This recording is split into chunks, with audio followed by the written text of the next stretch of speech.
पर्वत तो हज़ारों लाखों हैं हमारी पूरी धरती पर, लेकिन कैलाश जो हैं वो एक दिव्य स्थान है भगवान शिव का।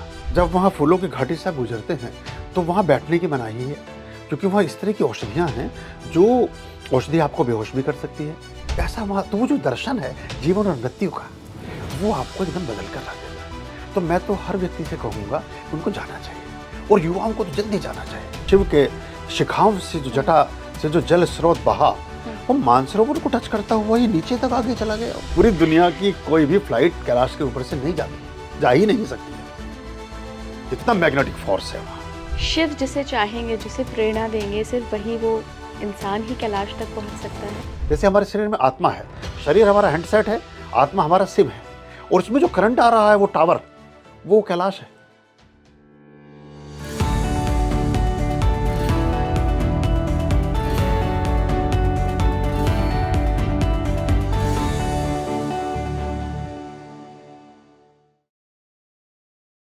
नमस्कार भारत, आप देख रहे हैं स्पीकिंग श्री। मैं हूं आपके साथ इला गोस्वामी। कैलाश मानसरोवर की यात्रा के लिए हर साल कई सारे श्रद्धालु जाते हैं। तो आज के पॉडकास्ट में हम कैलाश मानसरोवर की यात्रा पे गए एक ऐसे योगी, एक ऐसे गुरुजी के एक्सपीरियंसेस सुनेंगे जिन्होंने मानसरोवर के अंदर देवताओं की एनर्जीज, उस रोशनी को देखा। उन्होंने सिर्फ एक दिन या एक क्षण के लिए नहीं देखा, बल्कि लगातार 2 दिन 2 रात उन्होंने इस अनुभव को देखा, और उनके साथ जो बाकी लोग थे कहीं ना कहीं उन्हें ये अनुभव नहीं हुआ। तो ये क्या अनुभव था? साथ ही उन्होंने राक्षस ताल के बारे में भी कई सारी बातें बताई, स्वर्ग की सीढ़ियों के बारे में भी उन्होंने बताया कि कैसे अगर कोई स्वर्ग की सीढ़ियों तक पहुंच भी गया, कोई मनुष्य शरीर के रूप में, लेकिन वो आगे नहीं जा सकता। मृत्यु के अलावा कोई भी चीज़ आपको आगे नहीं ले जा सकती। तो आज कैलाश के लाइव अनुभवों पे हम बात करेंगे। मेरे साथ बहुत ही खास मेहमान जुड़ रहे हैं जो उत्तराखंड की पहाड़ियों से आए हैं आज मेरे स्टूडियो में। मैं बहुत बहुत स्वागत करना चाहूँगी जगत गुरु प्रोफेसर पुष्पेंद्र कुमार आर्यम जी महाराज का। गुरुजी बहुत बहुत स्वागत है आपका स्पीकिंग ट्री पर। गुरुजी, जैसा मैंने अपने दर्शकों को बताया कि आज हम हिमालय, और हिमालय में भी हम कैलाश की बात करेंगे, शिव की नगरी की बात करेंगे। आप कैलाश मानसरोवर यात्रा से आए हैं। सबसे पहले तो लोग जानना चाहेंगे कि वो एक्सपीरियंस कैसा था, क्योंकि कैलाश दुनिया का सिर्फ एकमात्र ऐसा पहाड़ कह लूँ मैं उनसे, जहाँ कोई चढ़ ही नहीं पाया। मतलब ट्राई भी अगर कोई करेगा तो ये पॉसिबल ही नहीं है। बहुत मिस्टिकल पहाड़ है ये। क्या है रहस्य कैलाश का? खुश रहिए। आपके सभी दर्शकों को, आप सबको और आपके इस पूरे आयोजन को हमारी तरफ से बहुत मंगल आशीष और शुभकामनाएं। कैलाश को पर्वत नहीं है एक्चुअली। कैलाश कैलाश एक ऊर्जा का ऐसा पिंड है, ये किसी कीली है जिस कीली पर ये पूरी पृथ्वी का अस्तित्व विद्यमान है और संचालित है। तो पर्वत तो हज़ारों लाखों हैं हमारी पूरी धरती पर, लेकिन कैलाश जो हैं वो एक दिव्य स्थान है भगवान शिव का। मैं 10 वर्ष पहले कैलाश मानसरोवर की यात्रा पर गया था। पूरा हमारे साथ एक पूरा जत्था था। तो वो हमने वो ट्रेडिशनल यात्रा की थी। अभी तो सरकार ने बड़ा अच्छा, सुनने में आ रहा है कि बहुत अच्छा हो गया है, लिपुलेख तक सब तक रास्ते बन गए हैं। हमने वो रास्ता तय किया जो भगवान बुद्ध जिससे गए, जिससे आदि शंकर गए, जिससे गुरु नानक जी गए। वो पगडंडियाँ, उन्हीं पगडंडियों पर हम चलने का हमें मौका मिला, तो हमें एक अच्छा सौभाग्य प्राप्त हुआ। तो वहाँ कैलाश में यात्रा शुरू करती है जब गुंजी गाला सिरखा से आगे बढ़ते हैं और ओम पर्वत पार करते हैं, और वहाँ लिपुलेख दर्रा आता है जो चाइना का हमारा बॉर्डर है। अब चाइना के आधिपत्य में तिब्बत का था, हमने मूर्खतापूर्ण ढंग से 1962 में वो हो गया, वो आप सब जानते हैं। लेकिन अभी वो चाइना अधिशासित तिब्बत क्षेत्र में है, तो वहाँ से फिर तकलाकोट। तो वो जो लिपुलेख से जब आप आगे बढ़ते हैं, वहीं से आपको एक दिव्य अनुभूतियाँ होनी प्रारंभ हो जाती हैं, और आपको लगता है कि अब तक का जीवन, हालांकि गुंजी में ही प्रतीत हो जाता है, और इसके बाद का जीवन कुछ डिफरेंट ढंग से काम कर रहा है। 3 फीट की 2.5 फीट की पगडंडी है, उसके बराबर में हजारों फीट गहरी खाई है जो बहुत बड़ी विकराल खाई है। उसमें विकराल नदी बह रही है, जिस नदी का नाम काली नदी है, जो उद्गम उसका वहीं से मतलब मानसरोवर वाली यात्रा से शुरू होती। वहाँ अगर कोई, एक उदाहरण के तौर पर बताऊँ, उस खाई की विकरालता कि एक हाथी को आप टेंट में बांधें उसमें डाल दें, तो जैसे जीरे का पता नहीं चलता किसी बड़े भगोने में, ऐसे हाथी का पता नहीं चलेगा, इतनी विकरालतम वो खाई है। और उस 2 फुट की 2.5 फुट की पगडंडी पर आप चल रहे हैं, ऊपर से बारिश हो रही है, पत्थर गिर रहे हैं, इधर से आप अगर पॉनी पोटर यूज़ कर रहे हैं तो उस पर आप बैठे हैं, आपको कुछ पता नहीं, 3-4 लेयर के आपने कपड़े पहने हुए हैं, क्योंकि वो ठंडा मौसम है, सब है। तो वो पूरा जो मौत का प्रतिदिन साक्षात्कार है, वो आपको सभी तरह के भय से मुक्त करता है, आपको सभी तरह के लोभ से परे कर देता है, आपको लाभ की दृष्टि से वंचित कर देता है, या लाभ की दृष्टि का आर पार दिखने लगता है आपको। तो ये जो नया रूपांतरण है व्यक्तित्व का, जिसमें सोच बदलती है, दृष्टि बदलती है, और जब दृष्टि बदलती है तो पूरी सृष्टि बदलती है। तो आप नहीं रह जाते, यानी आपको शरीर का मोह समाप्त होता है, आपको समाज का मोह समाप्त होता है, आपको रिश्ते नाते याद नहीं आते, आपको कोई सुख सुविधा का ध्यान नहीं रहता। क्योंकि 3 दिन जब आप तकलाकोट से आगे चलेंगे और जो राक्षस ताल है उसके पास पहुंचेंगे, और उससे पहले एक वहाँ मृत्यु का द्वार है, जब उसको पार करके आप आगे जाते हैं, तो वहाँ के बाद आप 3 दिन परमात्मा और आप ही हैं बस। वहाँ कोई मेडिकल फैसिलिटीज़ नहीं है, वहाँ किसी प्रकार की कोई भी सुविधा नहीं है, कोई कम्युनिकेशन तो है ही नहीं। वो तो पहले दिन से आपका, जब आप शुरू होते हैं भारत का जो जहाँ से आपकी यात्रा प्रारंभ होती है, उत्तराखंड, वहीं से लगभग वो धारचूला से ही समाप्त हो जाता है आपका कम्युनिकेशन। कोई कम्युनिकेशन नहीं है।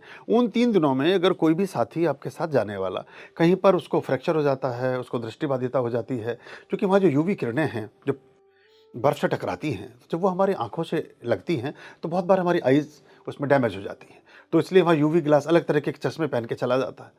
तो उस स्थिति में आप और परमात्मा ही हैं, और आप देखेंगे कि वो अनुभव है, और चूँकि ऑक्सीजन वहाँ है नहीं, तो ऑक्सीजन ना होने की वजह से अभ्यास हमें होता नहीं।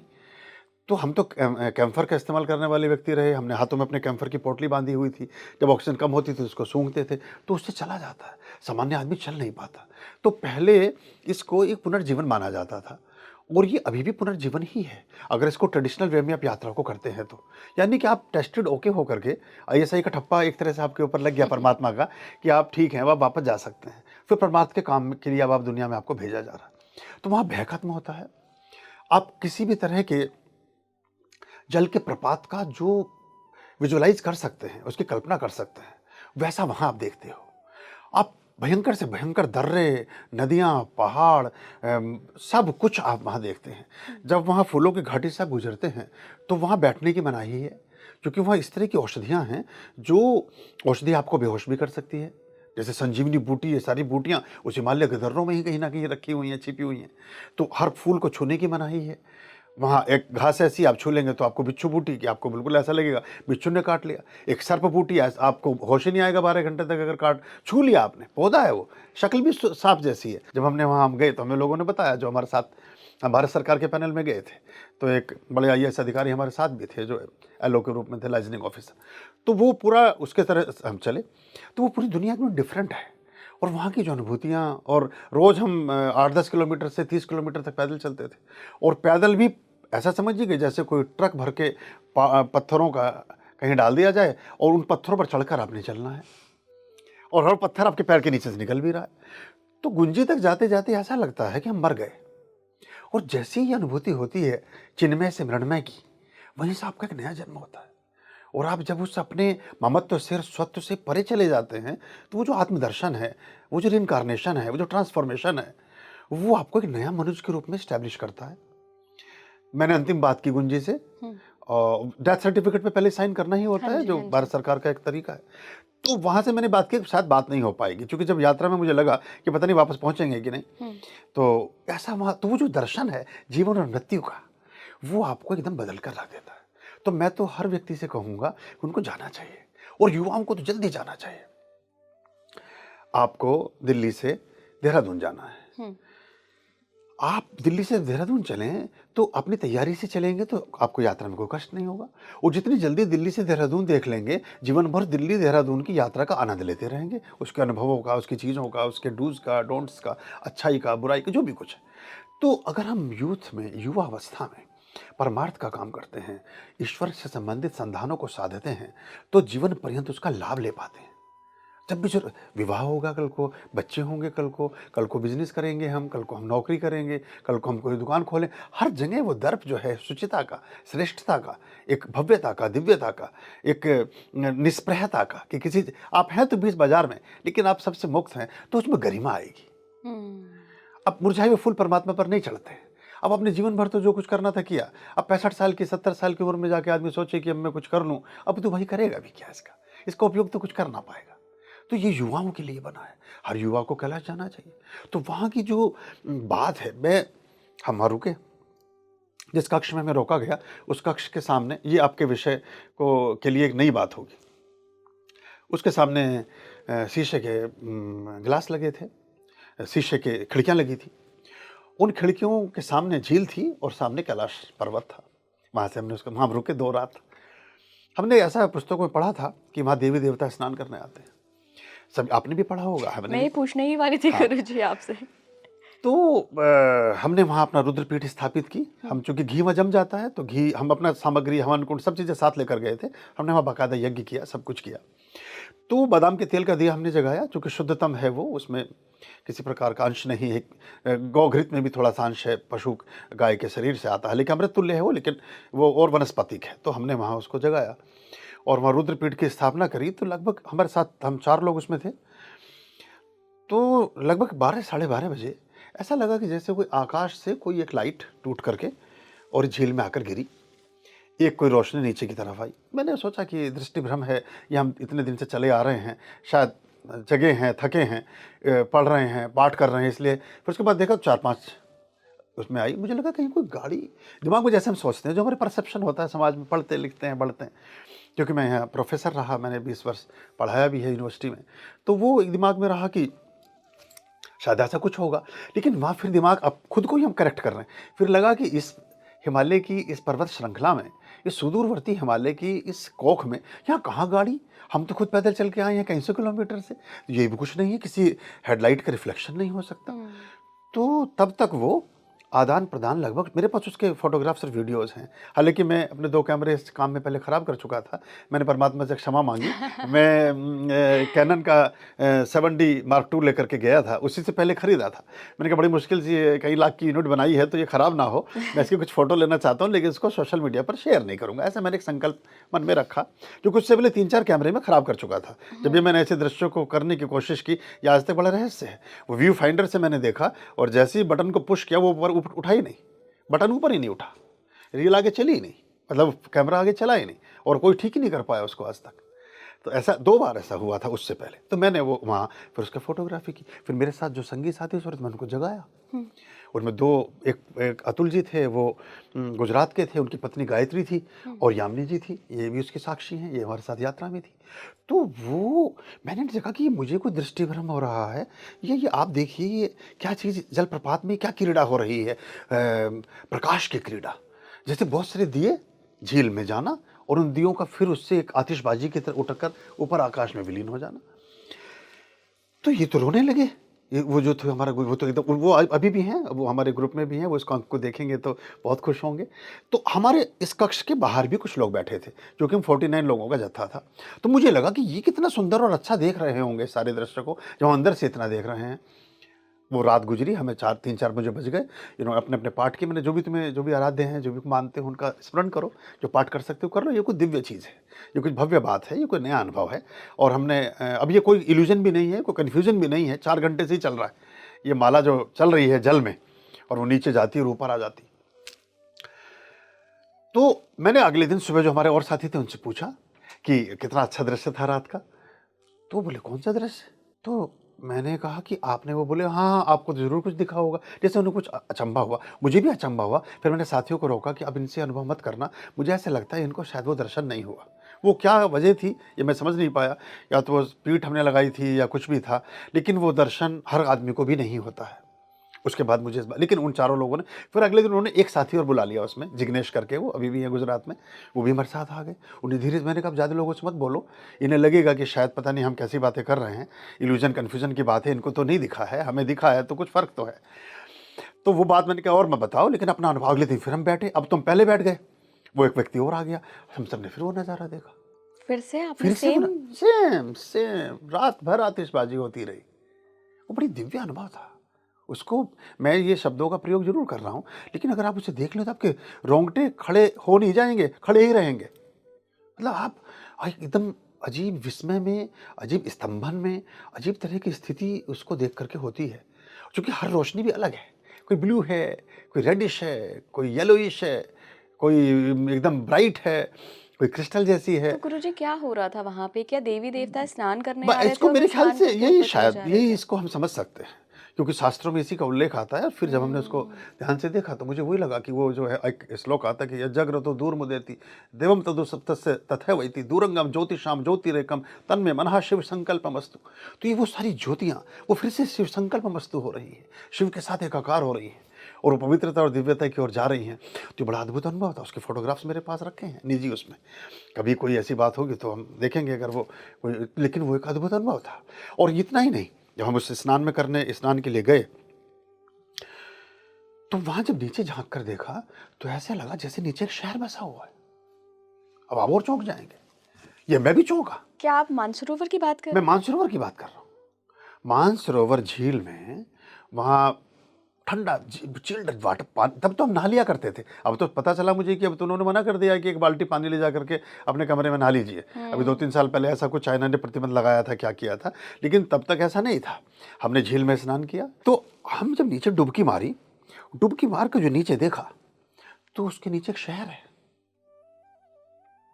दिन का समय है ये 10-11 बजे 9 बजे हम स्नान कर रहे हैं, 8 बजे स्नान कर रहे हैं और नीचे थोड़ा जब नीचे, एक तो वो झील ऐसी है कि उसमें जितना नीचे जाएं उतना चाहें उतना नीचे जा सकते हैं आप। मतलब अजीब, हाँ, अब आप जैसे सीढ़ियाँ नहीं होती हैं तो जो, डूबते नहीं है गुरुजी? हाँ, ये भी मैं बता रहा हूँ आपको बात की, अगर आप प्राणायाम का अभ्यास के साथ आप करें, वरना झील आपको बाहर की तरफ फेंकती है। तो जैसे मैंने प्राणायाम का अभ्यास किया, कुछ गिनती की संख्या थी 48 या 62 लेकर के मैं नीचे उतरा, तो मैं वो उस पल के लिए नीचे जा रहा था। तो जब मैंने देखा तो ऐसा लगा जैसे कोई सीढ़ी है, स्वर्ग की सीढ़ी है कि किसकी सीढ़ी है। उस सीढ़ी से जब हम नीचे और जा रहे हैं तो पूरा एक शहर बसा हुआ है। और मैं कह रहा हूँ ये दिन है और दिन में ये लाइट्स और ये सब इतना जैसे वहाँ देवी देवता रहते हैं।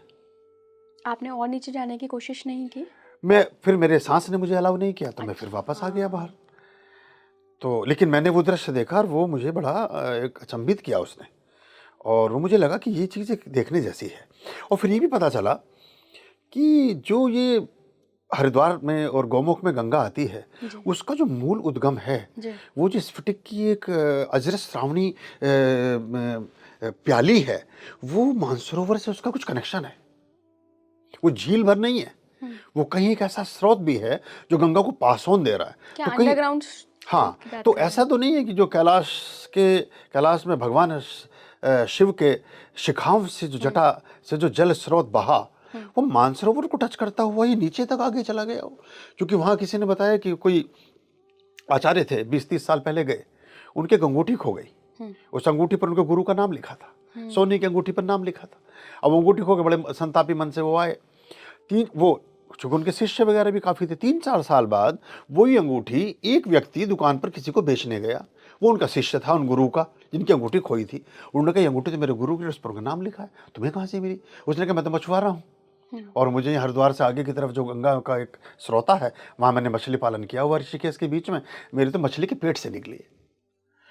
तो इससे ये पता चलता है कि यानी कि ये स्रोत, हाँ, ये एक एविडेंस है, मतलब ये उन्होंने अपने अनुभव में लिखा। तो वो कहीं मछली ने वो सटक लिया खा ली और वो फिर यहाँ आकर के निकली, तो वो अंगूठी वो बेचा उसने, वो रख ली, फिर उनको गुरु तक पहुँची। तो उन्होंने फिर उस दिन ये बात अपने उसमें कही कि इसका मतलब मानसरोवर का संबंध ये गंगा से इस तरह से भी कहीं है। ये स्रोत सारे ग्लेशियर जो हैं, अमृत ग्लेशियर, ये कहीं संबद्ध हैं हिमालयन कंदराओं में, हिमालयन वैलीज़ में। और जो आप हिमालयन तिब्बतन यूनिवर्सिटी की बात करते हैं, जो देव यूनिवर्सिटी है, वो हज़ारों लोग वहाँ विद्यमान है, शरीर में नहीं है, अस्तित्व में है। वो कोई देखने में नहीं मिलेगा, कोई कष्ट नहीं मिलेगा, लेकिन आपको मिलेंगे। और वो कोई वायु पर जिंदा है, कोई प्रकाश पर जिंदा है, कोई रज पर जिंदा है, कोई वीर्य पर जिंदा है, कोई कण पर जिंदा है, कोई अपने संधान पर जिंदा है, कोई अस्थि से ही वापस, अगर जीवन को निर्माण में अस्थियाँ निर्मित हो सकती हैं तो अस्थियों के निर्माण से जीवन का निर्माण भी हो सकता है, जो दधीचि जिसके प्रमाण रहे। तो ये सारा वहाँ नज़ारा है। ये अनुभूतियों का विषय है। और इसीलिए फिर बहुत सारे जो योगी हैं वो वापस आते भी नहीं हैं इस दुनिया में, क्योंकि ये सारी दुनिया ऐसी लगती है कि ये सब आर्टिफिशियल है, नेचुरल तो सब वहाँ है। और जब आप कैलाश का दर्शन करेंगे, आप सवेरे देखेंगे कैलाश को, तो सूर्य की जो रश्मियाँ हैं वो जैसे चरण पखार रही हैं। और वो जो वहीं से कोणार्क मंदिर का निर्माण हुआ और पहली जो घड़ियाँ बनी, अब हम कहते हैं कि 150 साल पहले घड़ी बनी, 200 साल पहले घड़ी का तो 1000 साल पहले हमारे कोणार्क मंदिर से बनी। वहाँ जो 24 फलक हैं उसमें 24 घंटे बने, और पहले घंटे पर जब सूर्य की रश्मि होती है वो पहला 1 बजता है, फिर 2, फिर 3, ऐसे करके हमने उसको समझा और उसके घड़ी का आविष्कार हुआ। उसका पहला फलक कैलाश में भगवान शिव के चरण पखारता है, और वो स्वर्णिम है। मतलब वो पूरा का पूरा आभा सूर्य की आभा स्वर्णिम है, लेकिन पैरों में रजत का रंग देती है। अब देखिए, सही कह रहे हैं आप जब वो मणिपुर चक्र तक आती है, स्वादिष्ठान के बीच में चलती है हृदय चक्र में, तो वो रक्त रंजित हो जाती है। और जो मणि मस्तक पर पहुंचती है, सहस्त्रार और क्राउन चक्रा को टच करती है और आज्ञा चक्र को, तो स्वर्णिम हो जाती है, येलो। और पूरा इंद्र का दरबार है वहाँ।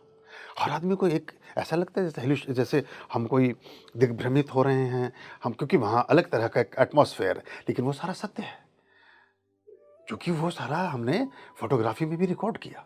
और वो सारा वहाँ आपको थोड़ी थोड़ी देर में पूरा दृश्य लगेगा कि अभी ये शिवतांडव जैसा दृश्य आपको, मतलब आप किसी चीज़ से जोड़ना पड़ेगा कि तो इसलिए आप उसे समझ पाए, ताकि जैसे शिवतांडव स्तोत्र पर नटराज नृत्य कर रहे हैं, जैसे गणपति ढोलक बजा रहे हैं, जैसे इंद्र चरण पखार रहे हैं, जैसे कोई और अप्सराएं वहाँ नृत्य कर रही हैं, ये सब आपको वहाँ दिखेगा कैलाश के फलक पर। गुरुजी, आपने देवी देवताओं का जिक्र किया, मानसरोवर के अंदर का भी अनुभव बताया, शिव का, उस शक्ति का अनुभव कैसा था वहाँ पर? देखिए, शिव ऐसे हैं कि मैं जो भी कहूँगा वो उससे अनिर्वचनीय हैं, उससे समयातीत हैं, वो शब्दातीत हैं, वो भावातीत हैं, वो विचारातीत।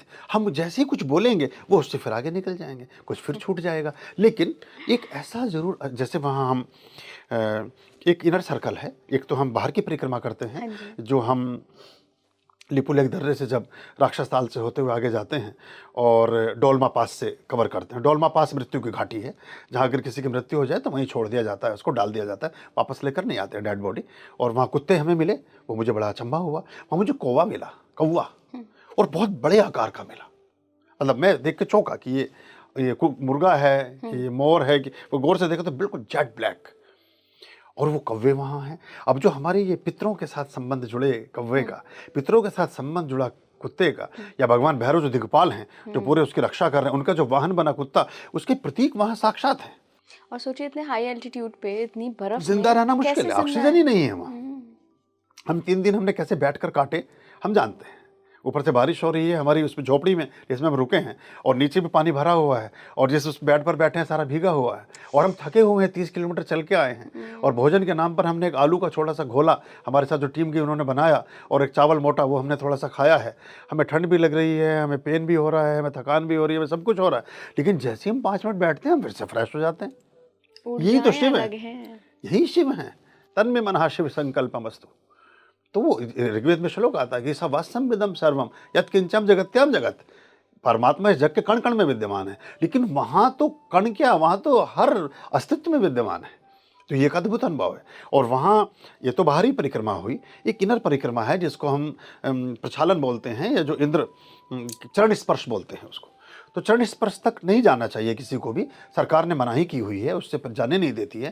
थोड़ी सी दूर तक हम गए थोड़ा, क्योंकि मन में था कि चलो जहाँ तक कुछ झटका सा लगेगा वहाँ तक तो जाते ही हैं। वहाँ हमने मंत्र पाठ किया, सब किया। वो एक अद्भुत अनुभव था। ऐसा लग रहा था कि कोई ऊर्जा, आप जैसे मैग्नेट के पास मैग्नेट आती है ना, वो पीछे भी धकेल रही है और अपनी तरफ भी खींच रही है, पीछे भी धकेल रही है, अपनी तरफ भी खींच रही है। और आपको फिर भूख प्यास, मतलब पलक झपकिए, याद करना हो तो पलक झपक लीजिए, वरना जरूरत नहीं है। गुरुजी, झटका क्या लगेगा, आपने जो कहा? झटका मतलब कि जैसे कोई, अगर आप और ज्यादा आगे बढ़े तो फिर वापस नहीं आ पाएंगे। क्यों? वो सीढ़ियां हैं, स्वर्ग की सीढ़ियां हैं, आप उस पर चढ़ सकते हैं। जैसे पीछे देखेंगे वो गायब हो जाती है। पीछे की चढ़ते हुए तो सब सीढ़ी दिखेगी, लेकिन जब आप पलट के उतरना चाहेंगे तो कोई सीढ़ी नहीं होगी वहाँ। फिर आप मृत्यु ही होगी उसी से। तो ये पांडव गए थे पांचों जो वहाँ सशरीर स्वर्गारोहणी, उसी को जाकर के वहाँ से संबद्ध करती। तो अगर कोई मनुष्य सशरीर जाना चाहे तो नहीं वो जा नहीं जा सकता, सकता, नहीं जा सकता। मृत्यु होगी ही। मृत्यु ही होगी, क्योंकि यमराज बैठे हैं ना, दिग्पाल यम में बैठे हैं। यम द्वार के बाद से ही यम का स्थान शुरू हो जाता है, क्योंकि सशरीर आप जा नहीं सकते हैं।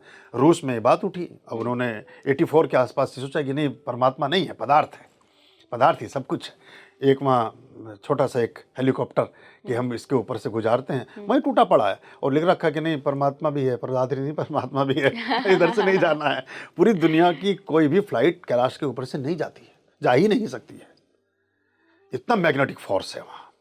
तो जो हमें ये जिद करनी भी नहीं चाहिए। और अगर आपने जैसे आदि शंकर थे, विलीन हो गए केदार में ही, वो एक अलग बात है, या तो उस तैयारी से जाएं आप देह के तर्पण और देह के समर्पण के लिए जाएं। जो हमारे साधु जो पहले तर्पण किया जाता है वो इसलिए किया जाता है कि अगर आप साधना में इस गति तक भी पहुंच जाएं तो मृत्यु का कोई अफसोस ना हो और आपकी क्रिया का कोई संचय शेष ना रह जाए कि आपकी कोई क्रिया नहीं हुई। इसी दृष्टिगत उसको किया गया। तो वो एक अद्भुत स्थान है और हर पल उसका रंग बदलता है, हर पल उसका दृश्य बदलता है, हर पल बदलता है वो। अब ये 94 या 95 में शायद प्रतिमा बेदी, बहुत पहले गुंजी गाला के बाद ही बीच का रास्ता है, वहाँ उन्होंने 50 लोगों की एक टीम थी, एक पर्वत पर इन्होंने रात को वहाँ नृत्य वगैरह इस तरह के कुछ गाने वाने सब शुरू किए। बहुत एक झोंका आया पानी का। एक पता कैसे चला कि वो जो पोनी पोटर था, एक घुड़सवार था, उसका घोड़ा भटक कर पहाड़ पर चला गया। वो अपने घोड़े को पहाड़ से लेकर आ रहा था, उसने पलट के देखा तो 50-55 लोगों का जत्था वो सिरखा के पास, वो पूरा पानी में बह के काली नदी में जा गिरा है। तो प्रतिमा बेदी कहाँ है वापस? कबीर बेदी की पत्नी जो फिल्म के सितारे हैं, तो वो उसमें विलीन हो गई। तो वो वहाँ मनाही भी है, सब कुछ नहीं कर सकते आप। पता चला कि वो थोड़ा अलग टाइप के वहाँ अपना खाना पीना और नृत्य और सब की चीज़ें चल रही थी, तो वहाँ तुरंत मुक्ति भी हाथ के हाथ है। और वहाँ कोई व्यक्ति नहीं है, वो नंबर है। हमारे ग्रुप में भी सबके नंबर थे कि 22 नंबर, 24 नंबर, 48 नंबर, 21 नंबर। अगर कोई नंबर नहीं आया तो 11 नंबर गिर गया, खत्म बात। 9 नंबर नहीं आया।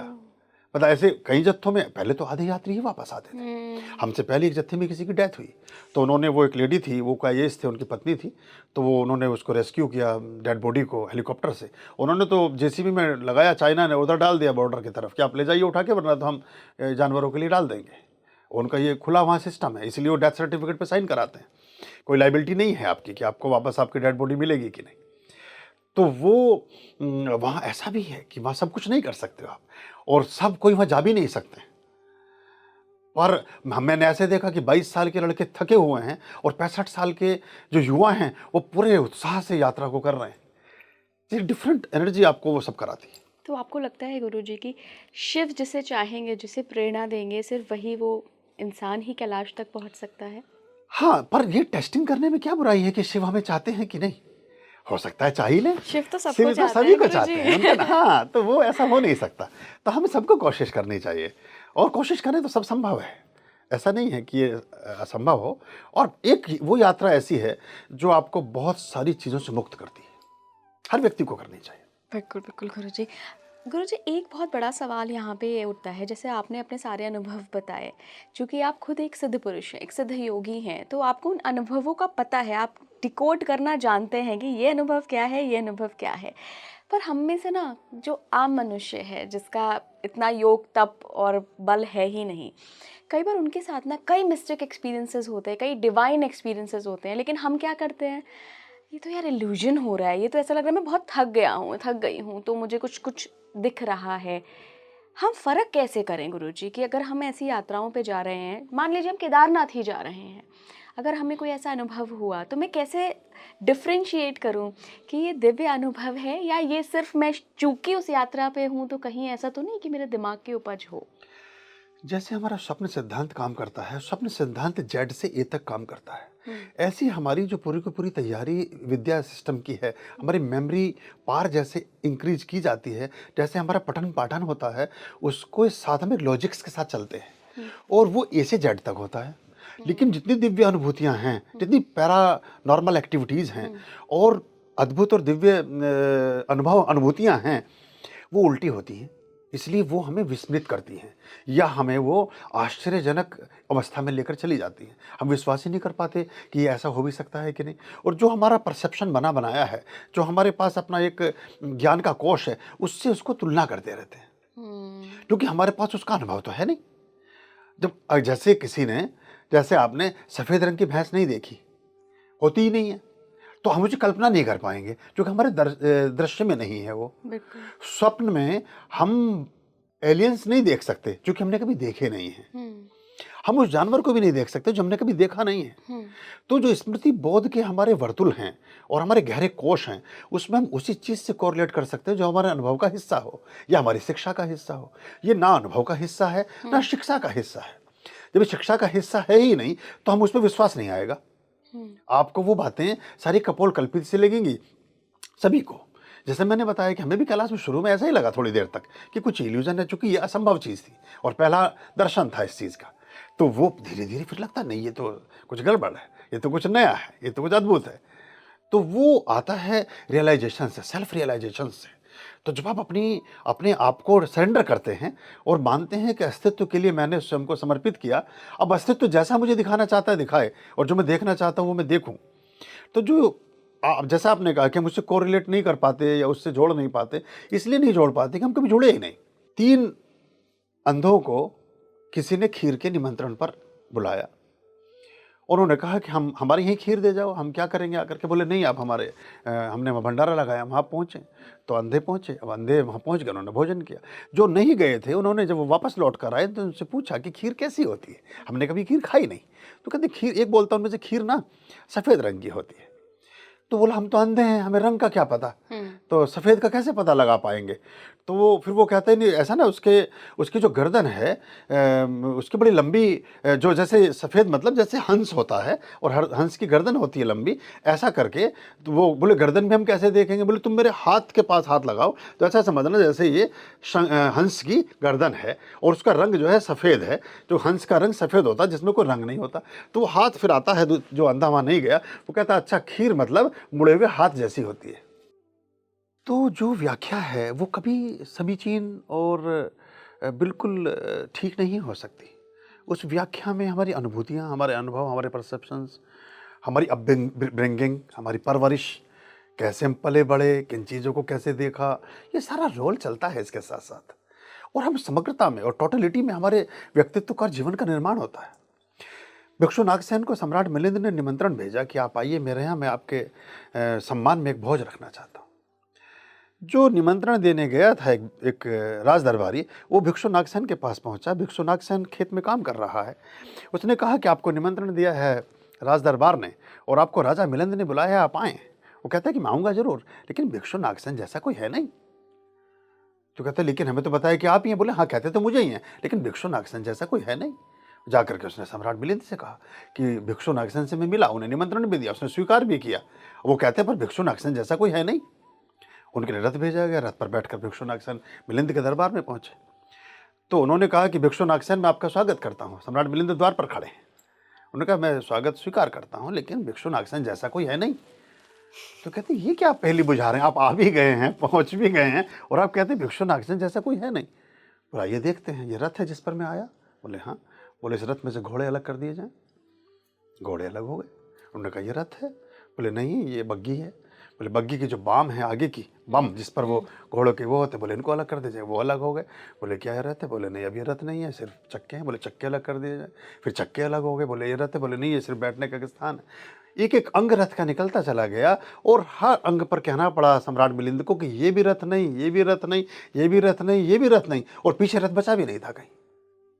अब रथ था भी नहीं, सब पुर्जे पड़े थे इधर उधर बिखरे हुए। तो उन्होंने कहा जीवन ऐसा ही है, कुछ समग्र अनुभवों का, कुछ समग्र अनुभूतियों का, कुछ समग्र संयोजनों का, कुछ समग्र साधनों का संयुक्तिकरण जीवन है। रथ था लेकिन अब नहीं है, और मैंने उसे इस्तेमाल भी किया, लेकिन अब कुछ भी रथ नहीं है। कहाँ गया रथ। तो ये जो हमारी जो टोटलिटी है, हमारा जो अनुभव है, इसको हम उस पैरामीटर पर नहीं माप सकते जिस पैरामीटर से जीवन के बाकी वर्तुलों को हम मापते हैं और देखते हैं। तो जो युवा है वो हर चीज़ को कोरिलेट करना सिखाया है उसको, पढ़ाई में ही ऐसा हम शुरू कर देते हैं, उसका भी दोष नहीं है। लेकिन ये टोटल सरेंडरिंग की विद्या है यहाँ तो आपको जो शून्य होकर आया है वही कुछ सीख सकता है। गुरुजी, कैलाश का जो पूरा इलाका है, आपने उससे पहले जी, भी बताया था कि वहाँ पे कहीं संजीवनी बूटी भी हो सकती है। जी, क्योंकि संजीवनी बूटी की जो लोकेशन थी वो हिमालय में कहीं जी, पर्वत है, बट कैलाश का वहाँ जिक्र नहीं जी, है। जी। तो क्या सच में ऐसा हो सकता है कि इस टाइप की जो चमत्कारी बूटियाँ होती थीं पहले, बहुत समय पहले, वो अभी भी हों कहीं छुपी बिल्कुल, हुई? बिल्कुल, ऐसा है। उससे अब ये तो संजीवनी बूटी का उल्लेख चूँकि लक्ष्मण मूर्छा के साथ संबद्ध हुआ हुँ। और जो आचार्य सुषेण थे, उन्होंने उसको जोड़ा और वो सब हुआ, वो हनुमान जी लेकर आए, आप सब जानते हैं। इसलिए हमें वो बूटी याद रह गई। हुँ। ऐसी तो हज़ारों बूटियाँ होंगी, ऐसे तो हज़ारों पदार्थ होंगे, ऐसे तो हज़ारों चीज़ें होंगी। लाखों वर्षों के संचयन के बाद जो जल है, जो ग्लेशियर हैं, उस पर जो पर्वतमालाओं से पिघलने वाला वाष्पीभूत होकर के उड़ने वाला हवा में उड़ने वाली भाप भी जल है, बर्फ बना हुआ भी जल है और जो खोल रहा है वो भी जल है। एक पर्टिकुलर तापमान के बाद जब वो बैठता है तो वो बर्फ बन जाता है, वाष्पीभूत होता है तो वो भाप बन जाता है। तो वो जो जल लाख वर्ष के बाद जमा, वो क्रिस्टल हो गया। अब वो क्रिस्टल होने में जो प्रकृति का एक संचयन बना और जो ट्रांसफॉर्मेशन हुआ, उसमें एक अद्भुत ऊर्जा का समन्वय हो गया। जितने आपके पास मोबाइल फ़ोन हैं, जितनी घड़ियाँ हैं, ये मोबाइल फ़ोन में जो छोटी-सी चिप क्रिस्टल की लगी है, उसी से फ़ोन की कॉल आती और जाती है। अगर हम उसे निकाल दें, तो वो नहीं कर सकता है काम, जबकि प्रकृति प्रदत्त है। सारी टेक्नोलॉजी आपने बनाई, लेकिन उसका जो प्राण है, जैसे आत्मा, जैसे हमारे शरीर में आत्मा है, शरीर हमारा हैंडसेट है, आत्मा हमारा सिम है और उसमें जो करंट आ रहा है, वो टावर, वो कैलाश है। इसीलिए जीवन और मृत्यु का संधान भगवान शिव करते हैं और वहीं से ये निस्तारण भी होता है कि कितने जन्म दिए जाएंगे इस वर्ष पृथ्वी पर, कितने भूकंप आएंगे, कितने। अब देखिए, अभी लॉस एंजलिस में जहाँ घर ही बनाए ऐसे जाते हैं जो साउंड प्रूफ हैं, एयर प्रूफ हैं, फायर प्रूफ हैं, हर तरह की टेक्नोलॉजी है। आग लगी तो जंगल की आग से, बुझी तो बारिश से, मनुष्य के हाथ में कुछ नहीं। कुछ नहीं। लंदन में बाढ़ आए कि बाढ़ आए बिजनौर में, वो आप उसे कंट्रोल में नहीं कर सकते हैं। ये तो संतुलन वहीं से चलता है। हुँ। तो कैलाश में ऐसी जड़ी बूटियां ही नहीं हैं, ऐसे बहुमूल्य रत्न खनिज और पदार्थ हैं जो हमारा ओल्ड माइन है, जो तिब्बत के कोने में, ये चाइना इसलिए तो उसको हथियाया था। ओल्ड माइन में आज भी 1 लाख रुपए कैरेट से लेकर 50 लाख रुपए कैरेट तक के माणिक्य हैं। अगर हम उस वैली से सारे रत्नों को बाहर निकाल ले जाएं, चाहे उनमें सुलेमानी हैं, जिसको सुलेमानी हकी बाद में अगेट जिसको हम बोलते हैं, या आपके क्रिस्टल्स हैं, एमेथिस्ट हैं, आप में रोज क्वार्ट्स हैं, उसमें जो है टूरमैलीन है, ब्लैक टूरमैलीन और वाइट टूरमैलीन की जो रेंज वहाँ मिलती है, वहाँ जो गोल्डन टोपाज की पूरी चट्टान है जो बाद में जाके सिट्रीन बन गई और वो अंतिम अवस्था में जाके पोखराज में कन्वर्टेड हो जाती है, येलो सफ़ायर, ब्लू सफ़ायर। तो और कोरल की जो रेंज वहाँ है, वो पूरी दुनिया का, अगर हम उस सबको आधिपत्य में कर लें, आज नहीं तो कल ये होगा, पूरी दुनिया का कर्जा उतार सकते हैं, भारत का नहीं पूरी दुनिया का। आपने गुरुजी कहा आज नहीं तो कल ये होगा, ये किस इसलिए होगा भी, कॉन्टेक्स्ट में स्पीकिंग कहा? ट्री बोलेगा ना, तो स्पीकिंग ट्री बोला तो ये सिद्धार्थ बुद्ध बन गए, तो ये अब दुनिया देखेगी तो लोगों की दृष्टि उस तरफ जाएगी।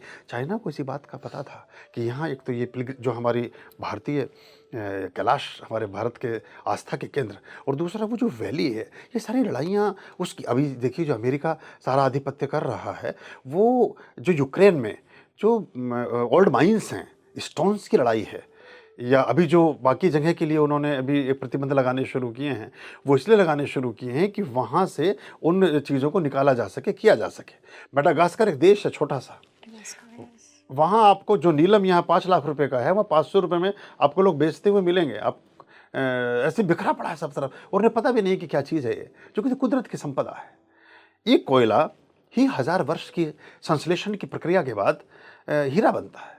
कोयले और हीरे का रासायनिक सूत्र एक समान है, एक बराबर है, उसी से बनता है। लेकिन कोयला हम घर में भी नहीं रखना चाहते, हीरे हम लटका कर घूमते हैं अपने हृदय के पास या अपने जहाँ आभूषणों में। तो ये ट्रांसफॉर्मेशन है सारा का सारा। तो गुरुजी, जो कैलाश के आसपास आप इतना खजाना बता रहे हैं, तो जो ये दिव्य ऊर्जाएं हैं, ये तो इंटरफेरेंस ह्यूमन का बर्दाश्त ही नहीं करेंगी। हाँ, इसलिए हर आदमी वहाँ जाता भी नहीं है। वो करती तो है, हालांकि देवता ये चाहते हैं कि हम मनुष्य योनि में कभी जा सकें। देवताओं के पास कर्म का सिद्धांत नहीं है। अभी आप समझ रहे हो, अभी उदाहरण के तौर पर आपकी तनख्वाह 1 लाख रुपए है, इसमें हम 2 जीरो और लगा दें, थोड़ा सा कंफर्ट आप फील करेंगी, फिर 2 जीरो लगा दें, थोड़ा सा और कंफर्ट फील करने लगेगी। अगर इसके पीछे 10 जीरो लगा दें, अब आपको समझ नहीं आएगा कि मैं क्या करूं, अब साधारण आदमी पगला जाएगा। तो ऊर्जा एक लिमिटेशन तक तो ठीक है। कोई भी धन, अभी आपके पास 50 करोड़ रुपए, 100 करोड़ रुपए आपको आज ही मिल जाए, तो एक तो आप वहां से मैसेज भेजेंगी कि मैं अब नमस्ते चाहती हूँ, अब मैं कुछ बाद में बात करूंगी, और उसके बाद आप सोच ही नहीं पाएंगे कि मुझे करना क्या है। अगर आपकी spirituality leads to all things, अध्यात्म की जड़ें अगर गहरी नहीं है तो आप कुछ नहीं कर सकते। अब हमारे विजय गोयल जी 2700 करोड़ के आदमी थे, हमारे सुरेश कलमाड़ी 10,000 करोड़ के आदमी थे, लेकिन अब जड़ें नहीं है अध्यात्म में। तो वो अगर जड़, वृक्ष जितना ऊंचा जाता है उसकी जड़ें उतनी ही गहरी होती हैं, वृक्ष की गहराई ही उसकी ऊंचाई को तय करती है। तो आम आदमी की बात आपने की कि वो तो एक्सेस नहीं, ऐसा नहीं है। वो फिर उसमें यहाँ मंत्र साधना, यहाँ अनुष्ठान, यहाँ पुष्पार्चन, यहाँ अग्निहोत्रम, यहाँ देवीय विधान, यहाँ देव यज्ञ, जितने भी तरह के हमारे ये सब शुरू हो जाते हैं, इसलिए हम इसको करते हैं। और वो सिर्फ हमें ही नहीं, भगवान श्री कृष्ण सारथी हैं अर्जुन के, महाभारत का उद्घोष होने की तैयारी हो रही है। वो 14 वर्ष कोई वनवास नहीं गए थे, वो तैयारी में गए थे, क्योंकि उधर द्रोण खड़े हैं, वहाँ भीष्म खड़े हैं, वहाँ कर्ण खड़ा है, पूरा राज, सब कुछ मायावी लोग खड़े हैं। उन्होंने बाद में कहा कि मैं तो तेरा सारथी, मैं तेरा साथ, मैं तेरा गुरु, मैं ईश्वर है तत्व, मैं विष्णु का अवतार, लेकिन अभी कुछ कमी है, कैलाश जा। और राक्षस ताल के पास जहाँ अर्जुन ने पूरी तपस्या की, पहले इंद्र ने उनको दिया, फिर पशुपति अस्त्र भगवान शिव ने स्वयं उसको प्रदान किया, तब जाकर के वो लड़ पाए और जीत पाए। वरना कर्ण और द्रोण और कई, इनको पराजित करना स्वप्न जैसा था, संभव ही नहीं था। मृत्यु उनकी मर्जी से आएगी। सोचिए, 4 पीढ़ी निकल गई, 5 पीढ़ी निकल गई, वो अजय अजर अमर है। तो ये किसी भी व्यक्ति को करना पड़ेगा। जब भगवान भी किसी अवतार में आएंगे, उनको साधन करना पड़ेगा, उनको काम करना पड़ेगा। और हमें गुरुजी ऐसा लगता है ज्यादातर लोगों को कि मैं कुछ भी ना करूं, बस हाँ, ये गलत सुन लूं सिर्फ मैं कि साधना क्या होती है, ये दिव्य अनुभव क्या होते हैं। एक्सपीरियंस अगर करना है, कर्म तो करना पड़ेगा। मैं आपको पानी लिख कर दूं पेपर पर कि इंग्लिश में वाटर है, संस्कृत में जल है, हिंदी में पानी है, फ्रेंच में दिलो है, कि सभी भाषाओं में लिख कर दे दूं आपको कि इसको ये उर्दू में, फारसी में लिख, अरबी में लिख के दूं कि आबे है, आबे जमजम है। लेकिन प्यास तो ना बुझ पाएगी। प्यास बुझेगी जब मैं आपको गिलास जल भर कर दे दूं और कहूं किसी पी लीजिए, तब आप मैं पीऊं भी, पिए भी, तब तो प्यास बुझेगी। कितनी भाषाओं में आपको समझा दूं। सही बात। तो हमें खास तौर से मैं हिंदुओं की बात कहना चाहूंगा इसमें कि हम अपने अनुभवों से कहीं परे रह करके किसी एक कपोल कल्पित जीवन की कामना करते हैं, वो बेस ही गलत है। बेस गलत है। एक व्यक्ति 5 समय पूरे समर्पण से कोई काम कर रहा है, कोई व्यक्ति प्रति सप्ताह जाकर के मोमबत्तियां जगा रहा है, कोई व्यक्ति जरथोस्त्री हवन कर रहे हैं, कोई और जितने भी पंथ हैं सब कुछ ना कुछ कर रहे हैं, लेकिन हम कुछ भी नहीं कर रहे हैं, हम बात कर रहे हैं। बात से बात नहीं बनेगी, करने से बात बनेगी। गुरुजी, एक और सवाल है कैलाश से ही जुड़ा हुआ। ऐसा कहा जाता है और कई योगियों ने ये दावा किया है कि कैलाश के अंदर एक पूरा शिव की नगरी है। सारे देवता, जो यक्ष होते हैं, जो स्वर्ग के देवता होते हैं, वो सब यहाँ पर रहते हैं, क्योंकि कैलाश को तो खुद शिव की नगरी कहा ही गया है। ये क्या लगता है आपको कि जिसने एक्सपीरियंस किया है बस उसका अनुभव है, या कहीं ये चीज़ एक सच हो भी सकती है? देखिए, यक्ष रक्ष भैरव जहाँ डोलत करत दुग्ध की वर्षा सी, और जो शिव हैं और जो उनके सारे के सारे गण हैं, आपने प्राय देखा होगा फिल्मों में सब में कि शिव जी की बारात जा रही है, उसमें भूत हैं, उसमें प्रेत हैं, उसमें गंधर्व हैं, किन्नर हैं, राक्षस हैं, सभी तरह के लोग हैं। शिव सभी के पूजनीय हैं। रावण भी शिव का संधान कर रहा है, शिव के अनुष्ठान में संलिप्त है, और भगवान राम भी वो राम भी रामेश्वरम में स्थापना कर रहे हैं। दोनों शिव के उपासक हैं, लेकिन अब वो सत्य के साथ खड़े हैं। ये दिव्य अनुभूतियाँ बहुत सारी चीज़ों के बारे में बताती हैं। जैसे कि बहुत पहले हमारे यहाँ जो पाराशर हैं, पाराशर ने लिखा कि ऐसे हजारों सूर्य हैं। आज नासा अब कह रहा है 20 साल पहले, यस ऐसी हजारों गैलेक्सियां हैं। ऐसा भी लोक है जिसमें सोने की नदियां बहती हैं। ऐसे भी वृक्ष हैं जहाँ माणिक के मूंगे पेड़ों पर लगे हैं। ऐसे भी पर्वत हैं जो चांदी के पर्वत हैं। चांद की जो धूल है वो टाइटेनियम, वो सोने से भी महंगी है। चांद पर जो धूल है वो सोने से भी महंगी है। तो अभी तो आधे पदार्थ, जो पदार्थ के नाम आपने दे दिए, हमारे यहाँ पदार्थों की उनकी गणनाएँ और उनके आकलन किए गए हैं। क्योंकि एक ऐसी अवस्था है जिसमें हम ब्रह्मलोक में और जितने भी हमारे मंडल हैं, यत् पिंडे तत् ब्रह्मांडे, ब्रह्मांड में जो भी है उसको हम दर्शन कर सकते हैं, उसकी अनुभूतियाँ ले सकते हैं। तो एक तो वो रहे। जब एक गुरु संबुद्ध रहस्यदर्शी होता है, एनलाइटेंड से भी आगे चला जाता है, परमात्मा ही अवतरित हो जाता है उसके ऊपर। अब देखिए, भगवान बुद्ध ने भी कैलाश की यात्रा की। महावीर जो जैन जैन धर्म के पहले आदिदेव हैं, आदिनाथ हैं, जो ऋषभ देव हैं, उन्होंने शिव सूत्र की रचना की। सारे लोगों ने, गुरु नानक देव जी वहाँ गए, तो आदिशंकर जी वहाँ गए। तो ये जो पूरा का पूरा मूल तत्व है वो शिव से ही जुड़ा हुआ है। जब वो शरीर से परे चले गए और वो शरीर शिव में विलीन हो गया, तो शिव की सारी चीज़ों का दृष्टा हो गया, साक्षी हो गया। उस महल का भी दर्शन उसने किया, उस स्थान का भी दर्शन उसने किया, सारी चीज़ों का दर्शन किया। अब जो गुरुत्वाकर्षण की शक्ति से मुक्त हनुमान जी हो पाए, शिव के ही तो अवतार हैं, एकादश अवतार शिव के हैं, तो वो गुरुत्वाकर्षण की, वो उड़ सकते हैं फिर। तो ऐसे भी योगी हैं और ऐसे भी साधक हैं जो शरीर से परे चले जाते हैं, और शरीर से परे जाके जो आत्मा की अनुभूतियां हैं, वो आत्मा फिर परमात्मा के का अंश है, तो परमात्मा से जाके मिलकर वापस लौट आती है। आप एक सिम आपने अभी इश्यू कराया, ऐसे समझाता हूँ। वो आपने अभी अभी 5G करना है, 6G 7G करना है, आपने फिर वापस एयरटेल को दिया, उन्होंने फिर से नया सिम आपको दे दिया, पुराना जमा कर लिया। तो ये जो होकर के आया, अभी अपग्रेड होकर के आया, अब ये नए अनुभव के साथ आया है, अभी नई नई फीचर्स आपको बताएगा कि इसमें ब्लूटूथ भी है, अभी वाइट टूथ भी आने वाला है, बहुत सारी चीज़ें, इसमें ये भी है, इसमें वो भी है, ये सारी चीज़ें आपको बता सकता है। ऐसी वो योगी जो शिव की दीर्घा में परिभ्रमण करके वापस लौटे, उन्होंने वहाँ के दृश्यों का वर्णन अपने शिष्यों से अंतरतम साधनाओं के दौरान किया।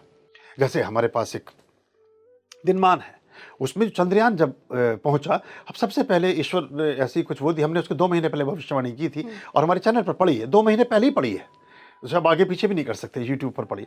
उसमें हमने टाइम और दिशा भी लिखी थी, जबकि उतरना दूसरी जगह था, कहाँ उतरेगा ये भी बता दिया था हमने। हमारे स्विट्जरलैंड में भी झोपड़ी है, तो वहाँ के आश्रम से मैंने वो किसी ने ऐसे प्रश्न पूछा था भारतीयता की गणनाओं के बारे में, ज्योतिष की या पंचांग की गणनाओं के बारे में, उसके उत्तर में मैंने वो प्रश्न का उत्तर दिया था, वो पड़ा हुआ है। तो ये सारा निश्चित है, सबको देखा और किया जा सकता है।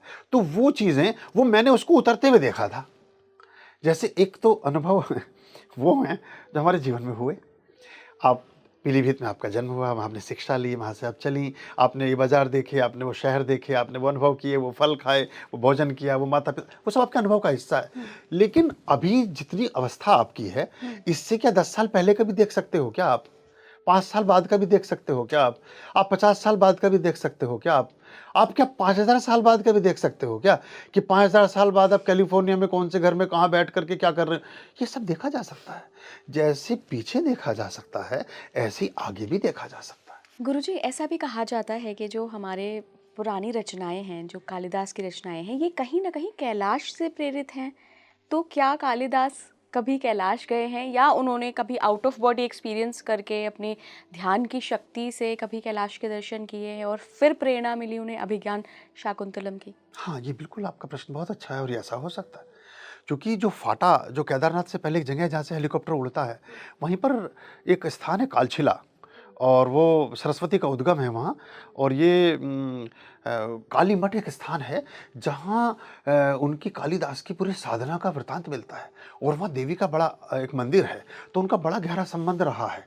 हो सका, अब ऐसा एकदम से कहीं पटल पर तो नहीं मिलता कि कालिदास कैलाश गए हों, लेकिन ये विक्रमादित्य के समय की बात है। तो कालिदास ने लगभग 2070 साल पहले, 2080 साल पहले, तो उसी से कैलेंडर बना, सारी चीज़ें बनी, उस पर अलग बात करेंगे। तो वो अनुभूतियाँ तो जुड़ी हैं, तभी उन्हें लगा कि बादल संदेश ले जा सकते हैं। बादलों को संदेश, सबसे बड़ा प्रियतम कौन? सबसे बड़ा प्रियतम तो परमात्मा है। सबसे अगर अफेयर है तो उससे बड़ी तो चीज़ लगन किसी की हो ही नहीं सकती। मीरा भरे चौराहे में रानी होते हुए नाची कि मैं तो प्रेम दीवानी, तो वो प्रेम के संदेश है, वो परमात्मिक ऊर्जा के लिए हैं, वो मनुष्य की देह तक नहीं है। हम उन्हें जोड़ लेते हैं प्रतीकों के रूप में। रवीन्द्रनाथ टैगोर की कविताएं वो किसी स्त्री के लिए नहीं है, वो परमात्मा को ही प्रेयसी मान रहे हैं, वो उसी को अपना वो मान करके लिखते हैं। तो ये अनुभूतियाँ कैलाश के साथ बड़ी गहरी हैं। और वहाँ जो व्यक्ति जाते हैं, और यात्रियों को जब हम पैदल यात्रा करते हैं, तो प्रतिपल हमें अलग तरह के आभास होते हैं। और वहाँ जो आसपास में अब वहाँ देखिए एक फूलों की घाटी आती है। फूलों की घाटी में हमारे साथ जो खच्चर गए, क्योंकि वजन सामान ये घोड़े और खच्चर यही लोग लेकर के जा पाते हैं। पोनी पोटर लेना ही होता है, क्योंकि इतना सामान आप ढो नहीं सकते। एक थोड़ी यात्रा के बाद तो लगता है कैमरे का वजन भी बहुत ज़्यादा है, ये भी क्यों ले लिया, तो इसलिए अपना सामान ले जाने के लिए उनको ले चलना पड़ता है। वहाँ जा करके वो सारे गधे, वो खच्चर, वो सब उसमें लोटपोट होने लगे फूलों की घाटी, जहाँ वहाँ एक मादक सुगंध है ऐसे, और वह मन करता है बैठो, यहाँ लेट जाओ, यहाँ गाना गाओ, यहाँ नाचने लगो, यहाँ कुछ करने लगो जो आपको आता है, कुछ भी अच्छी चीज़। तो हम मनाही की थी, अब रुकना नहीं है यहाँ तो वो हमें स्पेशल इंस्ट्रक्शन दी कि कोई ठहरेगा नहीं, क्योंकि अब ठहरे तो आप सो जाएंगे। तो वहाँ सोने के बाद कहते हैं कि वो अलग तरह के देवी देवता आते हैं, अलग तरह की यक्षिणी और रक्षिणी और जो 16 हमारी माँ विद्याएँ हैं, इनके वहाँ प्रचालन होते हैं, इनके नृत्य होते हैं। तो उनमें फिर वो बहुत जीवन का भी संकट है कि अगर आपके आत्मा का परमात्मा के साथ के संस्कार बनता तो ऐसा ना हो कि मृत्यु ही ना हो जाए, इसलिए आधे लोग वापस भी नहीं आते थे। तो उसी में आप इतने गुम हो गए, उसी में आप वो हो गए। ऐसे ऐसे पौधे हैं, उसको सूंघ लें तो आप सूंघते ही रह जाएं। जो एनेस्थीसिया बनता है वो आयुर्वेदिक पदार्थ से ही बनता है। दुनिया के हर दवाई का मूल आयुर्वेद है, हर दवाई का। जो एलोपैथी भी आप लेते हो उसका मूल भी आयुर्वेद ही है, वो बन नहीं सकती वरना। तो मुझे लगता है गुरुजी की सारे रहस्य दुनिया के कैलाश में ही छुपे हैं। एग्जैक्टली। और देखिए पूरी धरती, कैलाश मानसरोवर बीच में है, पूरी धरती की दूरी वहां से समान है। आप कहीं भी प्रकार लेकर के उसकी रेखा खींचिए, वो एक कीली है, और उस कीली पर पूरा अस्तित्व जो है चल रहा है और हो रहा है। और वहीं से, कैलाश से ही कितनी हवा छोड़नी है धरती पर, कितनी बाढ़ छोड़नी है, कितना वर्षा होगी, कितना पानी होगा, कितने भूकंप आएंगे, कितने बीज उमगेंगे, कितने पशु पक्षियों का संहार होगा, कितने पशु पक्षियों का जन्म होगा, धरती पर कितनी आबादी हो जाएगी। हर प्राणी का लेखा जोखा वहीं से चलता है। जैसे वहाँ एक बहुत बड़ा स्टोरेज है, जो देह से देवत्व की यात्रा है, वहीं से सब अलॉट होता है कि इस वर्ष जो है इतनी सारी प्राकृतिक आपदाएं दुनिया में होंगी, इस वर्ष इतने सारे अच्छे परिणाम दुनिया में होंगे, सारे इन्वेंशन, सब कुछ। इसलिए शिव ही हर चीज़ का मूल है। बिल्कुल बिल्कुल। गुरुजी बहुत बहुत धन्यवाद जुड़ने के लिए। मतलब कैलाश पे इतनी सुंदर, कहते हैं ना, अनुभवों की यात्रा यहाँ बैठ के मैंने कर ली। मैं बिल्कुल ऐसे इमेजिन कर रही थी, और मुझे लगता है कि जो हमारे दर्शक हैं, अगर उन्होंने आखिर तक ये पॉडकास्ट सुना है तो उन्होंने भी मानसिक यात्रा ज़रूर कैलाश की कर ली, क्योंकि गुरुजी कुछ लिमिटेशंस हर मनुष्य की होती हैं। आप चाह कर भी ना कई बार जा नहीं पाते हो ऐसे दुर्गम स्थानों पे। तो मैं बहुत खुश हूँ कि गुरुजी आपने स्टूडियो में बैठकर हमारे दर्शकों को एक मानसिक यात्रा करा दी है कैलाश हाँ, की। पर मैं ये आह्वान करूंगा सभी से, आपसे भी, कि जब मौका लगे तो जरूर जाए। गुरुजी मेरा तो बिल्कुल मन है, और मैं ज़रूर जाऊंगी एक दिन कैलाश। क्योंकि हम अपने मन में जो विचार रखते हैं, वो ब्रह्मांड की शक्तियां उसको परिपूरित करने में मदद करती हैं। बिल्कुल। तो अगर हम सोचेंगे कि हम आ जाएं, और वो बन जाता है वैसा ही उसका माध्यम। बहुत बहुत मुझे आनंद आया, बहुत धन्यवाद आपका। बहुत धन्यवाद गुरुजी। आप मुझे कमेंट बॉक्स में ज़रूर बताइएगा कि आपके साथ भी क्या कभी ऐसा कोई महादेव का अनुभव हुआ है। शेयर ज़रूर करिएगा। जुड़े रहिए स्पीकिंग ट्री के साथ। नमस्कार।